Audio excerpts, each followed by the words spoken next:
Welcome, मेरा नाम पतंजलि शेरावत है and you watching me on magic speaks. आज यहाँ पर मैजिक बिखेरने कौन आ रहे हैं? वो हैं जिनको आप नवाब ऑफ नजफगढ़ के नाम से जानते हैं, मुल्तान का सुल्तान भी आप उन्हें कह सकते हैं। I know him as somebody who is a darling, who is a sweetheart. आप इनसे डील करते हैं तो आपको पता चलता है कि कितने सहज हैं। Somebody who is soft spoken off the cricket field, capable of great carnage on it, the blaster on my show. It is Virender Sehwag. Viru, thank you so much buddy. Thank you Padam for having me in your show. Thank you, it's a delight. Viru, शुरुआत उसी बात से करते हैं कि हमेशा मैंने ज़िंदगी में देखा है कि लोग जितना ऊपर जाते जाते हैं उतना एटीट्यूड थोड़ा बढ़ता जाता है। आप जितना ऊपर ग्रो किए, आप उतने ज़्यादा विनम्र हो गए। तो ये घर ने सिखाया या ज़माने ने सिखाया? नहीं, ये तो आपके संस्कार होते हैं जो आपके माता पिता सिखाते हैं आपको। और ऐसा नहीं है कि मैं ही एक विनम्र हूँ जो सक्सेस पाने के बाद सचिन तेंदुलकर में से एक नहीं, हाँ, सचिन तेंदुलकर उनमें से एक है जो बहुत हम्बल हैं। कपिल देव हैं, सुनील गावस्कर हैं, ये सब जिनसे जो मैं मिला या मेरे साथ जो भी खेले वो सब हम्बल लोग थे। क्रिकेट फील्ड पे जैसे मर्जी हो, लेकिन बाहर थे वो बड़े हम्बल थे। सचिन तेंदुलकर से हमने बहुत कुछ सीखा। तो उन्होंने ये सिखाया कि आप पब्लिकली कैसे बिहेव कर सकते हैं, क्योंकि आप ग्राउंड पे तो जो भी मर्जी करो, आप जितने मर्जी रन बनाओ, आपको लोग शायद भगवान भी कहते हैं, पूछते भी हैं, आपके साथ मिलना चाहते हैं, फ़ोटो खिंचवाना चाहते हैं। लेकिन जब आप बाहर आते हो, कहीं डिनर पे जा रहे हो, जब आप पब्लिक से मिलते हो, तो उसमें आपको कैसे बिहेव करना है। तो वो हमारे सीनियर जो सचिन तेंदुलकर, सौरव गांगुली, राहुल द्रविड़, इन्होंने काफ़ी सिखाया कि वो कितने हम्बल थे, और उनसे भी सीखा। और फिर मेरे माता पिता एक ही बात कहते थे कि इज़्ज़त दोगे तो इज़्ज़त मिलेगी। पिताजी का आपने जिक्र कर दिया, वो एक ऐसा वैक्यूम है वीरू, जो कि मुझे याद है उन दिनों मैं 2 दिन मैं भी घर आया था। वो वैक्यूम कोई कर नहीं सकता। नहीं, देखिए, पिताजी जो चाहे किसी की भी हो, मेरे भी क्यों ना हो, पिताजी एक चीज़ ऐसी कर जाते हैं जो आपको शायद याद भी नहीं रहती। क्योंकि वो आपसे, मुझे याद है कि मेरे पिताजी, मैं जब फ़ोन करता था घर पे तो मुझसे बात भी नहीं होती थी। जब घर में भी आता था तो सिर्फ आशीर्वाद लेता था, और उसके बाद वो अपने काम में भी जाते। वो जताते नहीं थे, वो ऐसा नहीं लगता था कि यार मेरे से बहुत प्यार करते। लेकिन कभी जब बैठ के बातें करते थे तो वो मुझे एक चीज़ कहते थे कि बेटा तू इतनी दूर फिरोजा कोटला जा रहा है, 2 घंटे वहाँ जाने में लगाता है, 2 घंटे आने में लगाता है, प्रैक्टिस करता है, तो इससे अच्छा वहीं रूम लेके रह ले। तो मैंने कहा जी उतने पैसे होते तो मैं कर लेता। तो तब उतने पैसे, तो उन्होंने एक बात कही थी कि जब अगर तू बड़ा प्लेयर बन जाए तो एक ऐसा इंस्टीट्यूट खोलियो जहाँ पर बच्चे रह भी सकें, पढ़ भी सकें और खेल भी सकें। तो ये 2008 में मुझे लैंड मिली थी जहाँ पर मैंने इंटरनेशनल स्कूल खोलने की सोची थी। 2011 में वो स्कूल खुला था, बट अनफॉर्चुनेटली जो उन्होंने कहा था, उनका सपना था, पूरा मैंने ज़रूर किया, लेकिन उस सपने को देखने के लिए वो हमारे साथ नहीं थे। तो इसलिए मैंने किसी को बुलाया नहीं, सेलिब्रिटी को, कि मैं वो स्कूल किसी से ओपनिंग कराऊं।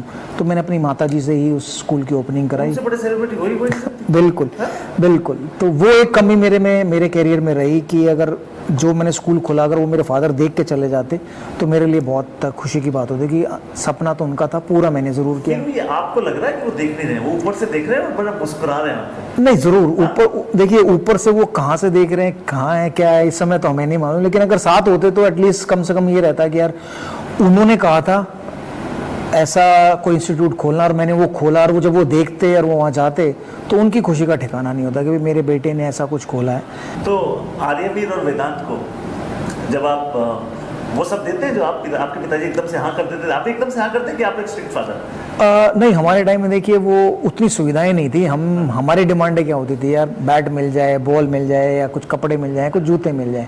ये तो इनको आज बगैर मांगे मिल रहे हैं लेकिन आज इनकी डिमांड कुछ और है। उन्हें PS5 चाहिए, उन्हें आईफोन लेटेस्ट चाहिए, उन्हें पढ़ाई में इतना ध्यान नहीं है जितना कि बाकी और सब चीज़ों में है। तो वो चीज़ें उन्हें पहले चाहिए, बट मैं देता ज़रूर हूँ, लेकिन उनके लिए ना एक कंडीशन लगा देता हूँ कि अगर आप क्रिकेट में 5 विकेट लोगे या सेंचुरी बनाओगे या 90% से ज़्यादा मार्क्स लाओगे तो ये चीज़ मिलेगी। तो उनको अब ये मालूम है कि अगर वो लेटेस्ट चीज़ चाहिए तो या तो 5 विकेट लो, या 100 रन बनाओ, या 90% से ज़्यादा मार्क्स लगाओ। इन 3 के अलावा और कोई उनके पास कंडीशन है नहीं। तो उनको या तो पढ़ाई करनी पड़ेगी या खेलना पड़ेगा, तभी उनको वो मिलेगा। तो हम उम्मीद करते हैं कि जल्दी से एक बेटा आगे जाके, देखिए मैं तो उम्मीद ये करता हूँ कि दोनों खेलें, जो भी वो करें, बट मेरे घर में एक चीज़ है कि हम लोग उन्हें कुछ फोर्स नहीं करते, मैं और मेरी बीवी, कि आप ये करो या वो करो। जो उनको करना है वो करने देते हैं, उनमें उनको सपोर्ट करते हैं। बट एक ही चीज़ कहते हैं, जो भी करो ना जुनून के साथ करो, दिल से करो, मेहनत करो, उसमें रिजल्ट आए ना आए वो एक अलग बात है। क्योंकि अगर आपने क्रिकेट खेलना है तो उसमें फिर पूरा ध्यान लगाओ, अगर पढ़ाई करनी तो उसमें पूरा ध्यान लगाओ। स्पोर्ट्स ज़रूर चलता रहे पढ़ाई के साथ साथ, लेकिन दोनों चीज़ें बहुत इंपॉर्टेंट है। डिसाइड आपने करना है कि आपने क्या करना है। तो आई थिंक वो आर्यवीर तो उस मुकाम पे है कि वो 10th के बोर्ड आएंगे, तो शायद वो डिसाइड कर रहा है कि वो क्या करेगा। होप कि जो भी करेगा अच्छा करेगा। हम उम्मीद करते हैं कि मैजिक ही फैलाए, जैसा कि पिताश्री ने फैलाया इंडिया के लिए, और इनका मैजिक तो आप कमेंट्री बॉक्स में भी और वीरू के फंडे में सुनते ही रहते हैं। एक और अहम चीज़ जिसका वीरेंद्र सहवाग ने यहाँ पर जिक्र किया वो ये है कि मंजिल मिले ना मिले मुकद्दर की बात है, पर आप कोशिश ना करो ये गलत बात है। मैंने थोड़े दिनों पहले कुछ लाइनें लिखी, वो थी कि बिना सिक्का भुट्टा 5 का, बिना सिक्का भुट्टा 5 का, सिक्का हुआ भुट्टा 20 का। कीमत बढ़ानी है तो जलना तो पड़ेगा। छाया है कोहरा छटता नहीं है, पास का तो ठीक दूर का दिखता नहीं है, तपन पड़ेगी तभी हटेगा। इस कोहरे को हटाने के लिए सूरज को निकलना पड़ेगा। कीमत बढ़ानी है तो मैजिक स्पीक्स पर वीरू और मैं ही कह रहे हैं, कीमत बढ़ानी है तो चलना पड़ेगा। सक्सेस का तो वीरू कोई फंडा और है ही नहीं। सक्सेस का फंडा यही है कि रिपीट मोड, बार बार वही चीज़ करते हैं। बिल्कुल।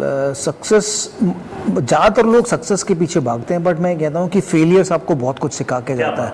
क्योंकि अगर आप ये देखें, अगर मैं आज 104 टेस्ट मैच खेला हूँ तो उसमें से लगभग 70% तो मेरे फेलियर्स हैं। तो हम लोग अपने फेलियर पे ज़्यादा ध्यान देते हैं कि फेलियर से हम लोग क्या सीख सकते हैं। हम लोग, जब मैं बैटिंग करने जाता हूँ, अगर मैं आउट होता हूँ तो मैं उस समय क्या सोच रहा था, उससे पहले मैंने क्या प्रैक्टिस की थी, कैसे मेरी तैयारी थी, कहाँ मेरी कमी रह गई, उन सब चीज़ों को ज़्यादा ध्यान में रखता हूँ आगे जाने के लिए। क्योंकि फेलियर से सीखना बहुत ज़रूरी है। अगर फेलियर से सीखोगे नहीं तो सक्सेस मुश्किल है।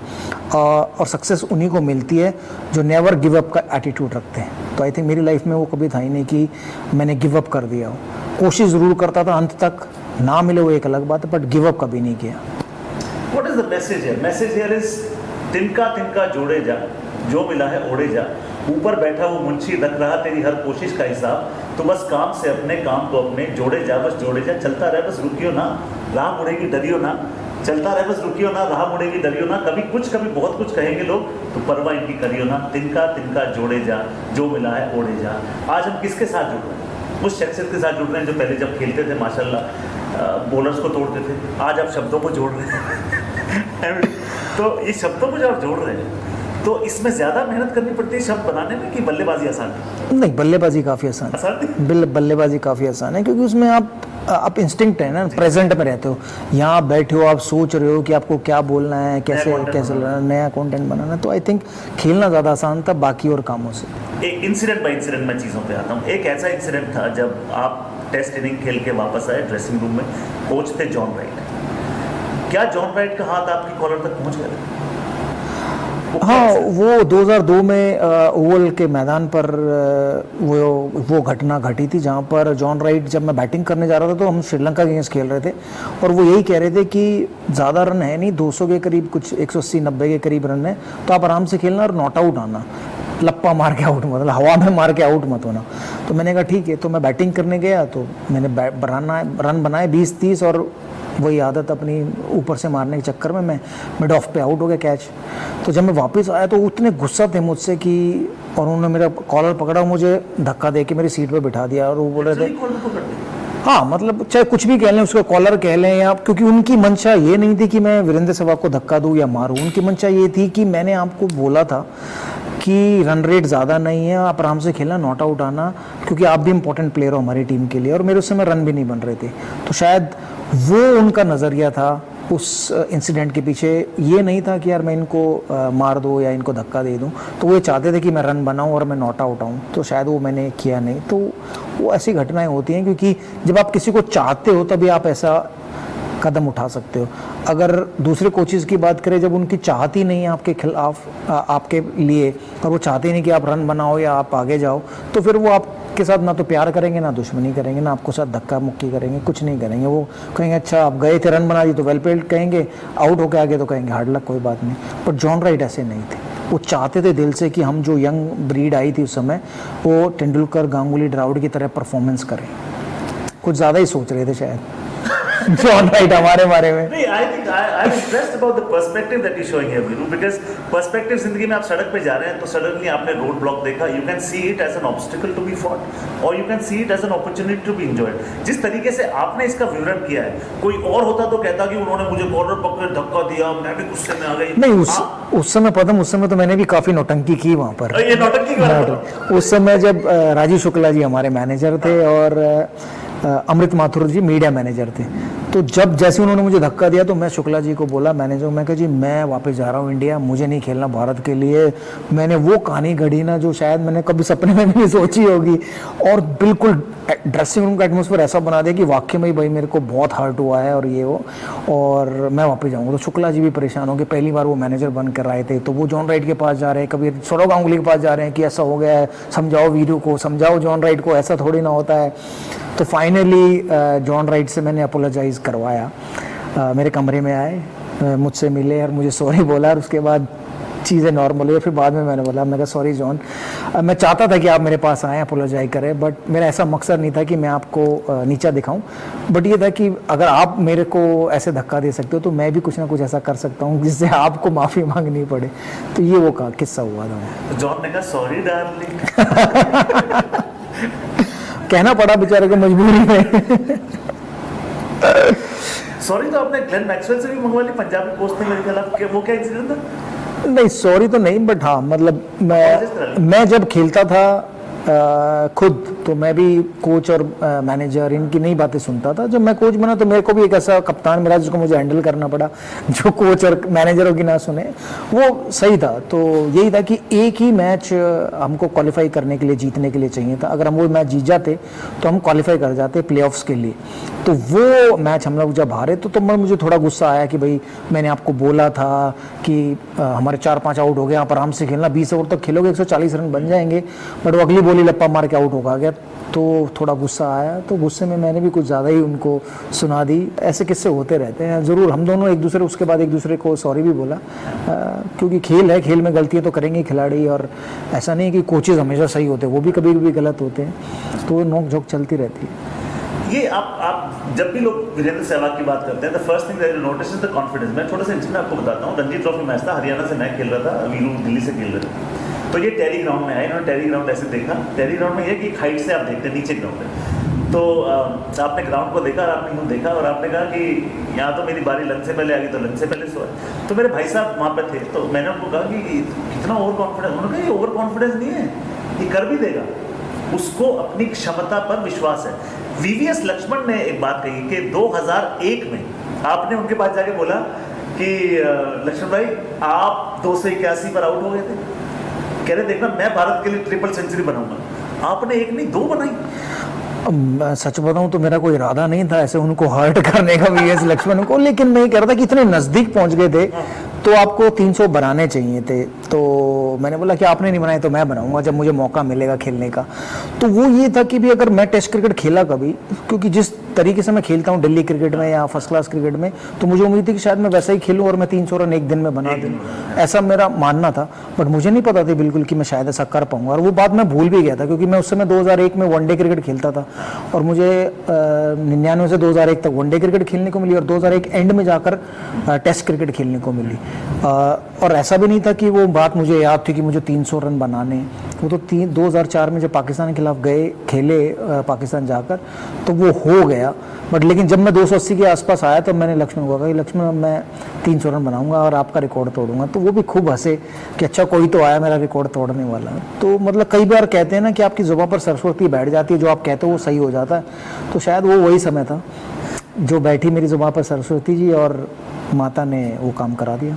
समय वो भी था कि उन दिनों मेरी आपसे बात भी हुई थी और एक इंटरव्यू करने में आपके नजफगढ़ वाले घर पे आया था। तो वो दौर था जब वीरू टीम से बाहर हुए थे और ये दोपहर में क्या करते थे, वो जो विकासपुरी का पार्क है वहाँ आप पूरी दोपहर भागते थे, आके लंच करते थे, फिर खेलने चले जाते थे।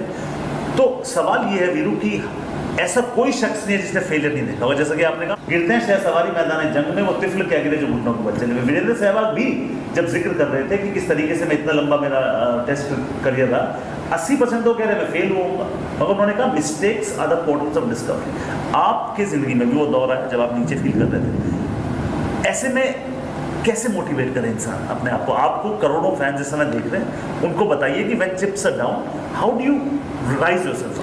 आई थिंक 2006-7 में जब मैं टीम से ड्रॉप हुआ, इंडियन टीम से, स्पेशली 2007 में हम लोग बांग्लादेश में वनडे क्रिकेट खेल रहे थे, 3 वनडे थे, और मेरा टेस्ट टीम में नाम नहीं था, तो मेरा वनडे खेलने का बिल्कुल भी ऐसा मन नहीं था, तो मैं 20-30 रन बनाकर आउट हो रहा था, और उसका वनडे खेल के मैं वापस आ गया, और वहाँ से फिर टेस्ट एक मैच था बांग्लादेश से, वो इंडियन टीम ने खेला और जीता, और उसके बाद वो आयरलैंड चले गई, आयरलैंड के टूर पर, वहाँ से फिर इंग्लैंड के टूर पर जाना था।